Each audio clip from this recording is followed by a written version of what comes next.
Hello friends, आज हम cash flow statement prepare करेंगे विद एडजस्टमेंट। जब आपको क्वेश्चन में नोट्स नंबर दिया गया हो और तो हम बैलेंस शीट की वैल्यू को कंसिडर नहीं करते हैं, हम directly note to accounts table की वैल्यू को कंसिडर करते हैं।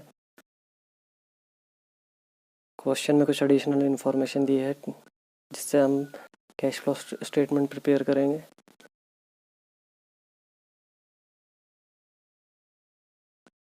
यहाँ मैंने एज पर accounting standard 3 revised format cash flow statement का बना लिया है ताकि टाइम भी सेव हो सके।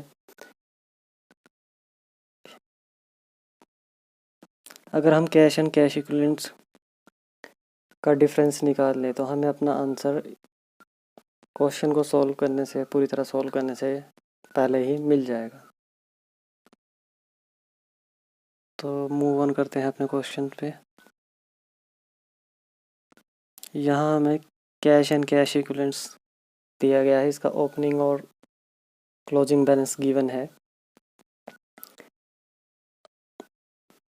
अगर हम इसे पुट करते हैं तो हमें अपना आंसर इजीली मिल जाएगा।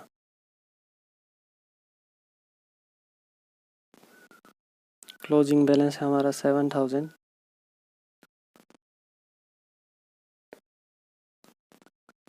इसे हम यहाँ पुट कर देते हैं।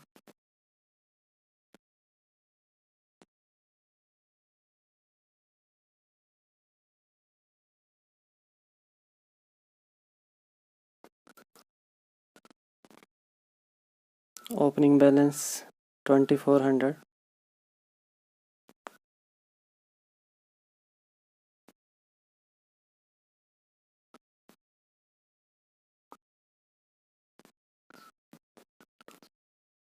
नेट कैश इंक्रीज जो हुआ है वो है 4600।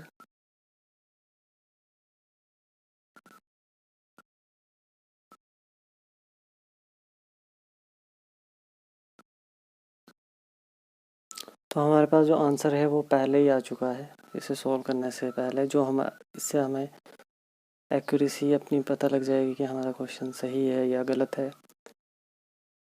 अब यहाँ पर जो हमारे पास फर्स्ट टर्म यूज़ हो रही है वो है net cash before net profit before tax and extra ordinary item. Extra ordinary item जो सरप्लस है हमारे पास, वही बैलेंस शीट में सरप्लस दिया गया है, वही हमारा net profit before net profit होगा। उसमें हम रिजर्व और dividend provision for tax add करेंगे अगर क्वेश्चन में दिया गया है। उसके लिए हमें एक वर्किंग नोट क्रिएट करना होगा। जैसे कि हमारे पास यहाँ पर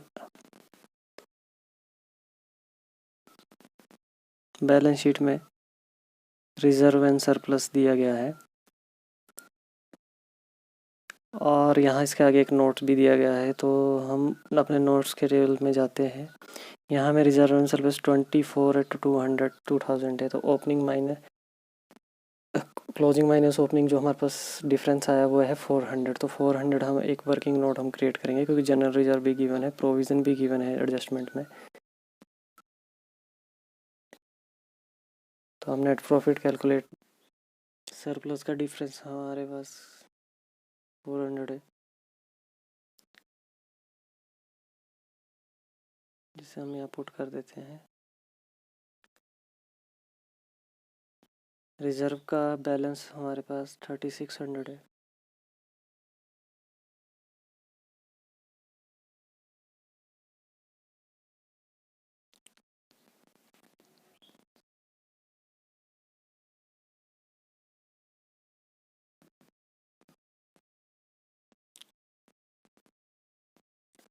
डिविडेंड 10,000 गिवन है।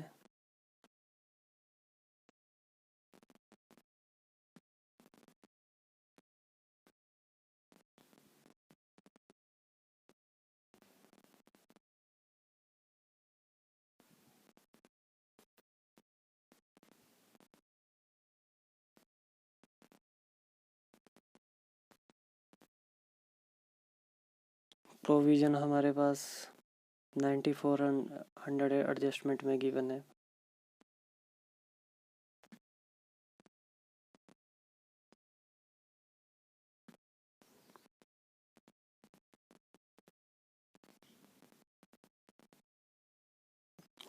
Net profit before extraordinary item total is equal to 23,400.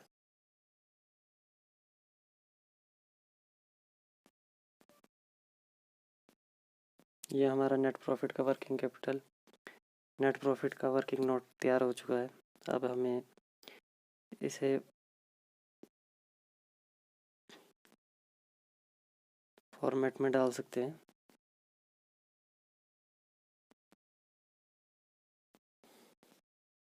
$23,400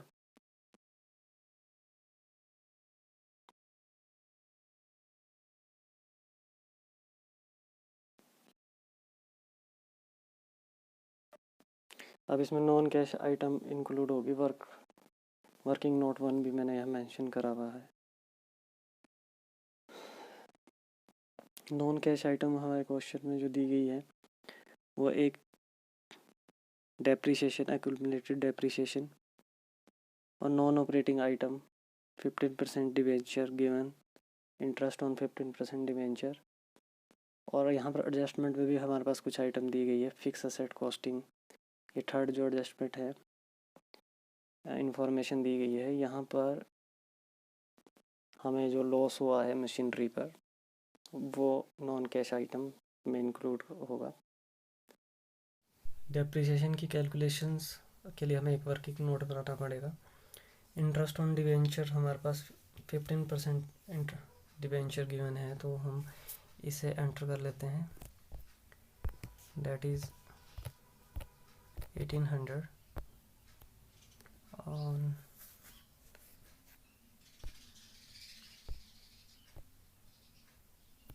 loss of fix asset, ये एडजस्टमेंट में गिवन है। 20,000 की कोई फिक्स असेट है, उस पर 6,000 डेप्रिसिएशन लगा है और 10,000 की सोल्ड की है, तो 4,000 का यहाँ लॉस हुआ है। तो ये भी हम यहाँ non cash, non operating items में डाल देंगे। That is 4,000।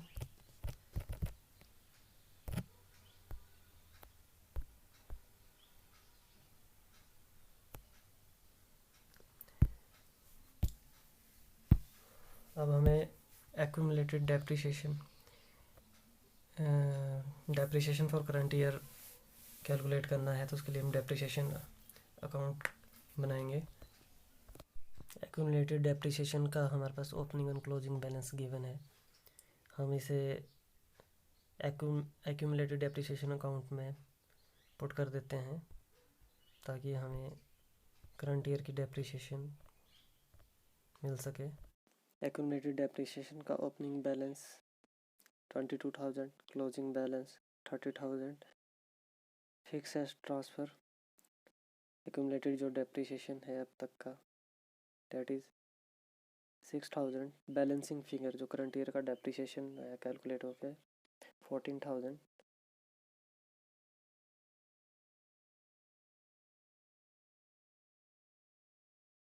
टोटल हमारे पास 36,000।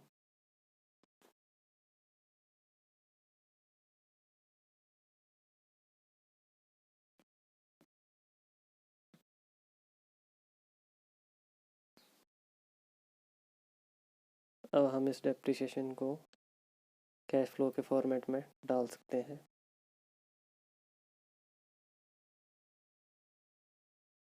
That is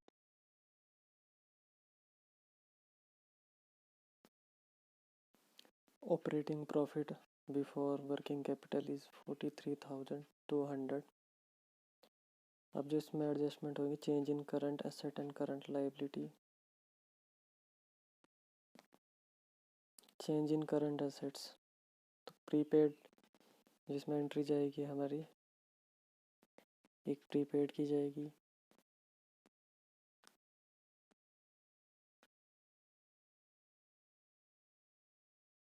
debenture, no sorry provision नहीं जाएगा,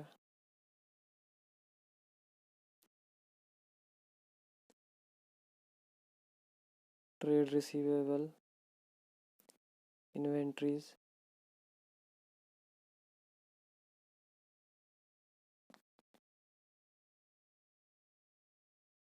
ट्रेड पेबल। अब यहाँ पर ट्रेड पेबल हमारे डिक्रीज हो रहे हैं, तो यह हमारी लाइबिलिटी है। जब डिक्रीज होती है तो हम उसे लेस ही करते हैं, और जब एसेट डिक्रीज होती इंक्रीज होती है तो हम उसे लेस करते हैं, जब डिक्रीज होती है तब हम उसे ऐड करते हैं।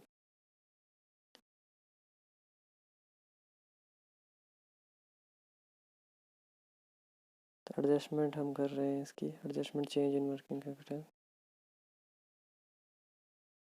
That is trade payable, inventory, trade receivable और प्रीपेड एक्सपेंस।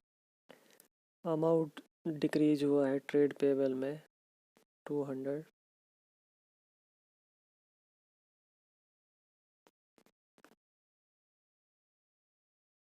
इन्वेंट्रीज में इंक्रीज हुआ 12,000, सॉरी 2,000,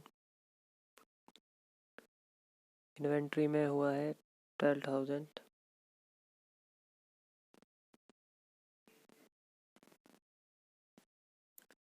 ट्रेड रिसीवेबल में इंक्रीज हुआ है 19,400,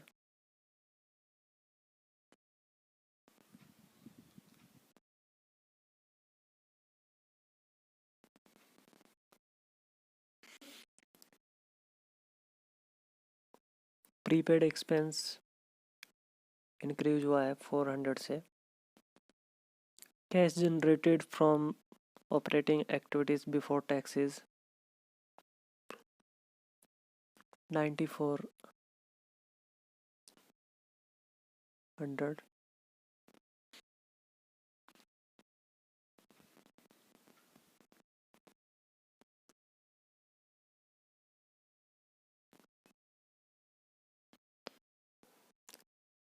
टैक्स की कैलकुलेशन करने के लिए हमें टैक्स का अकाउंट बनाना पड़ेगा। हमें देखना है कि हमें कितना प्रोविज़न फॉर टैक्सेशन दिया है। Provision for taxation opening and closing given है, तो हम इसके लिए अकाउंट क्रिएट कर लेते हैं। Provision for opening balance 6,000, closing balance 8,400 और प्रोविज़न जो इसके लिए हमें गिवन है वो 9,400 है। टोटल इसका 15,400 और बैलेंसिंग फिगर जो करंट ईयर का डेप्रिसिएशन है वो पेड डेप्रिसिएशन है वो 7,000। इसे हम फिल करते हैं अपने कॉलम में, डेट इज 7,000।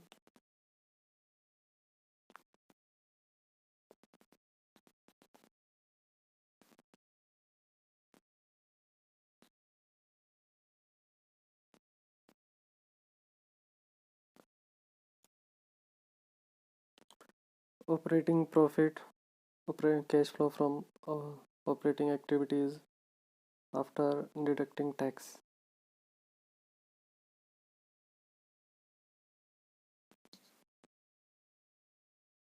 नाउ हम मूव करते हैं इन्वेस्टिंग एक्टिविटीज़ की तरफ। तो इन्वेस्टिंग एक्टिविटीज़ में हमें फिक्स असेट का अकाउंट क्रिएट करना पड़ेगा, जो कि और हमें ओपनिंग और क्लोजिंग बैलेंस चेक करना पड़ेगा। फिक्स असेट का जो ओपनिंग बैलेंस है, क्लोजिंग बैलेंस यहाँ गिवन है। हमारे पास जो एडिशनल इंफॉर्मेशन दी गई थी उसमें फिक्स असेट्स और ये 6,000, तो हमें यहाँ से परचेज और सेल का पता लगेगा कि कितनी परचेज हुई और कितनी सेल हुई मशीनरी। तो इसके लिए हमें फिक्स असेट अकाउंट बनाना पड़ेगा। तो opening balance of fix asset is 82,000 and closing balance and 80,000 because it is assets, और असेट्स का बैलेंस डेबिट होता है। लॉस जो हमें हुआ था वो यहाँ पर एंटर होगा। बैंक जितने की सेल हुई थी वो है यहाँ एंटर। एक्यूमुलेशन डेप्रिसिएशन, जो अब तक का जो सेल हुई उस पर प्रोविज़न लगाया गया है। that is 6,000 depreciation accumulating depreciation, 10,000 की सेल है और 4,000 लॉस हुआ है। टोटल हमारे पास 1 लाख। बैलेंसिंग फिगर मीन्स हमारे पास 18,000 मीन्स परचेज हुई है, परचेज 18,000 की परचेज हुई है। हम इसे वैल्यू को पुट कर देंगे इन्वेस्टिंग एक्टिविटीज़ में। 18,000 purchase of fix asset, sale of fix asset 10,000, net cash used in operating activities, that is 8,000,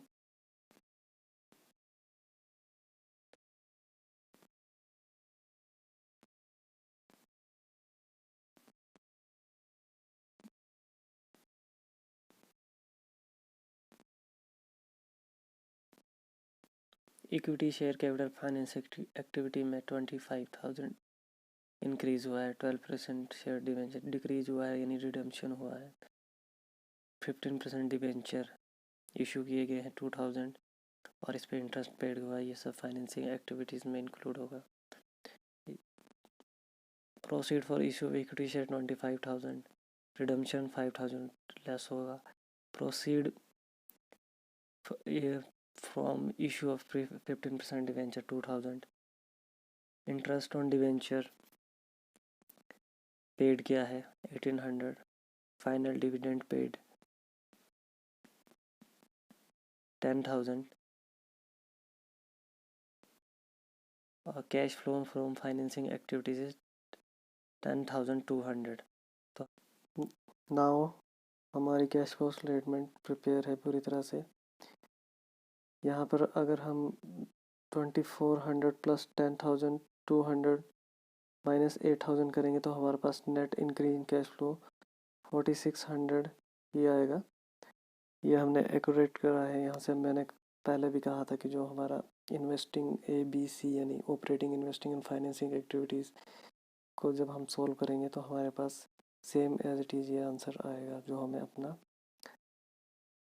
को प्रूव करता है हमारे आंसर को कि हमने एक्यूरेट का आंसर दिया है।